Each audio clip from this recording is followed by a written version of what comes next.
JBN, we keep you informed. Gun thrown from car handed over to cops. A Beretta 9mm pistol with a magazine containing 16 9mm cartridges was handed over to the police by residents on Old Harbour Road in St. Catherine on Tuesday, October 22. Reports from the St. Catherine North Police are that about 6:20 a.m., a team of officers was conducting a vehicular checkpoint along a section of the Old Harbour Road that resulted in a pileup of traffic. It is reported that during the exercise, someone threw something from a vehicle in the line of traffic. Bystanders sought out the item and discovered that it was a firearm and secured it. The police were summoned and the gun was handed over to them. No one was arrested in connection with the find and seizure. Police investigations continue into the incident. Sizzla, hospitalized after bike crash. Dancehall star Sizzla Kalonji is reportedly recovering after sustaining a broken ankle in a motorbike accident on the weekend. Sizzla was in an accident. His ankle is broken, producer Breadback confirmed. Biking enthusiast Sizzla was traveling along Mona Road in St. Andrew when he fell off his motorbike and shattered his ankle in several places. The Augustone artist remains at a corporate area hospital where he is recuperating. It is not clear how this injury will affect the artist's upcoming bookings, including a scheduled performance at an event in Orlando, Florida for the Thanksgiving Reggae Festival on November 30. In August 2011, Sizzla was left with several broken bones after he was hit off his motorbike along Salem Main Road near Runaway Bay, St. Anne. Man shot and injured during altercation with cop at Criminal Records Office. A policeman has been hospitalized along with a man who is nursing gunshot wounds following an altercation between the two at the Criminal Records Office CRO yesterday. The Constabulary's Corporate Communications Unit CCU said the man, who was a customer of the CRO, turned up at the office sometime after midday to collect two reports, one for himself and another for a connected party. However, when denied one of the reports, the man became boisterous and verbally abusive, the police said. When it became clear that he could not be calmed down, he was escorted from the premises by the staff. Hours later, the man returned and physically attacked a constable on duty at the office.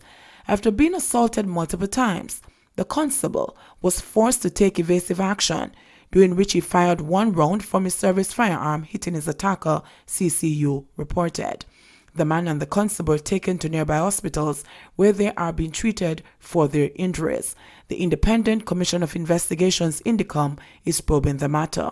CCU said yesterday's incident has not impacted operations at the CRO and the office continues to process applications and issue certificates with normal office hours.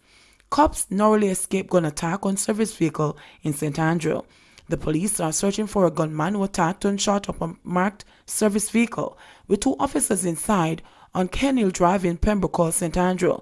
The cops narrowly escaped serious injury from the attack on Monday, October 21, with the bullet-riddled windshield and the left front side window on the vehicle, leaving a telling tale of the viciousness of the encounter. The windshield of the motor vehicle was almost shattered by the impact of the bullets. Reports are that the police were responding to an emergency call about someone being attacked with knives and guns along Kenhill Drive in St. Andrew. On arrival at the location at about 2:30 p.m., a man was seen at the side of a plaza in the area, the police reported. Further reports are that the man pointed a gun in the direction of the police and opened fire, resulting in the police taking evasive action before returning the fire. The man escaped on foot in the area. It's not known if he was injured. The front windshield and top section of the service vehicle had multiple bullet entry points. Suspects being sought in relation to St. Anne's Bay Market shooting. Just days after the shooting of 5 persons at the St. Anne's Bay Market, investigators say they are making steady progress in the case as suspects are being sought in relation to the incident. The police are also reporting that 2 of the injured persons remain hospitalized, while the others have been treated and released. Reports are that about 1 a.m., the police received reports from residents that several shots were heard in the St. Anne's Bay Market. A police team went to the area to investigate, and 5 persons, including 2 18-year-old females, were found suffering from gunshot wounds. Based on an initial probe, it was revealed that persons were at a bar inside the market when gunmen approached and opened fire. The injured persons were taken to the hospital for treatment. Up to yesterday, a motive for the gun attack has still not been established, but detectives are working to make a breakthrough in the case. Meanwhile, the police are maintaining a presence in the market to ensure that calm is fully restored to the area. Woman caught smuggling contraband into St. Thomas lockup charged. A St. Andrew woman who tried to smuggle contraband to a prisoner during a visit to the Morant Bay lockup on Sunday was arrested and charged by the St. Thomas police. Donna Brown, who is of a Walton Parkwood address, is to answer to the charge of introducing contraband. It was reported that Brown brought a pair of slippers for her brother, who is a prisoner at the lockup. The item reportedly arose suspicion during an examination. The police say further checks revealed that the slippers were stuffed with ganja, cigarettes, and tobacco. Brown, who was arrested and charged, was later offered station bail and is to appear before the parish court in Morant Bay on November 13. Gay rapist on the prowl in Montego Bay. A St. James robber attempted to rape his male victim last Friday. The incident took place at the One-Man Beach along Jimmy Cliff Boulevard. Information received is that some persons were at the beach about 10:30 p.m. when they were approached by 3 robbers. 2 of the thieves reportedly brandished guns and allegedly robbed the beachgoers of cash and a cell phone. One of the gunmen reportedly demanded that one of the victims remove his clothes. He attempted to have sex with his male victim but was unsuccessful. Following the incident, a report was made to the police. Quick actions led to the arrest of one of the men. The other 2 remain on the run. A vendor said that he has been hearing stories of similar incidents taking place in the area. I hear say enough youth them a wall up with gun on the beach at night time. And I rob them and I rape them. But most of them feel shame to report it, the vendor said. Just 2 weeks ago, a youth from Bogue and them girlfriend go on the beach. And the same group of boy them hold them up. We shock for you says the man get raped and the boy them didn't do the girlfriend anything, he added. The St. James police have not yet commented on the matter. Tobacco Control Group wants e-cigarettes banned in Jamaica. The Jamaica Coalition for Tobacco Control, JCTC, says the importation and sale of e-cigarettes in Jamaica should be banned. Electronic or e-cigarettes are a type of electronic nicotine delivery system, ENDS, which do not burn or use tobacco leaves, but vaporize a solution that is then inhaled.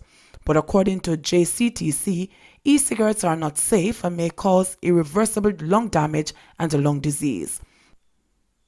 The total impact on health of e-cigarettes is unknown, but e-cigarette use is associated with lung disease and death. Studies show dangerously high levels of the carcinogen polygon in menthol-flavored e-cigarettes, JCTC said in a statement yesterday. The agency noted that illness associated with e-cigarettes has been associated with flavored e-cigarettes and vaping liquid mixed with marijuana.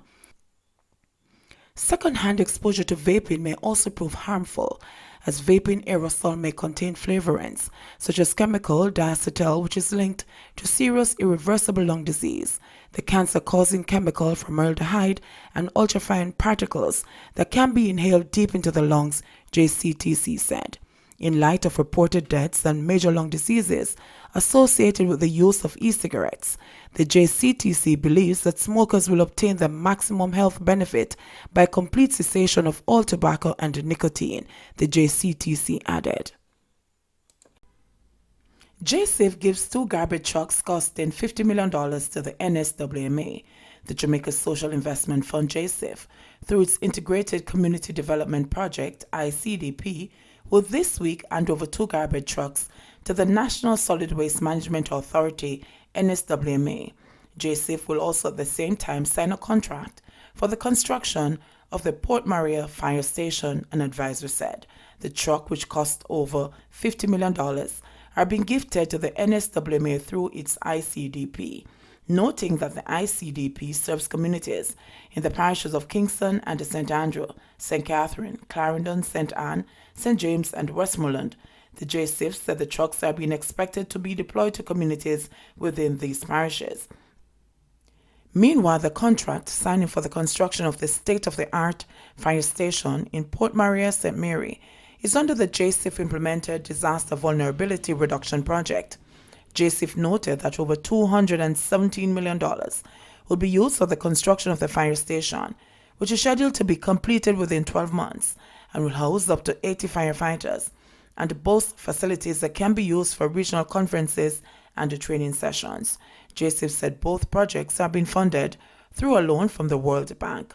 Minister of Local Government and Community Development Desmond McKenzie, Minister with a portfolio in the Office of the Prime Minister Mike Henry, and the Managing Director of JSIF, Omar Sweeney, are expected to be present at the OPM event.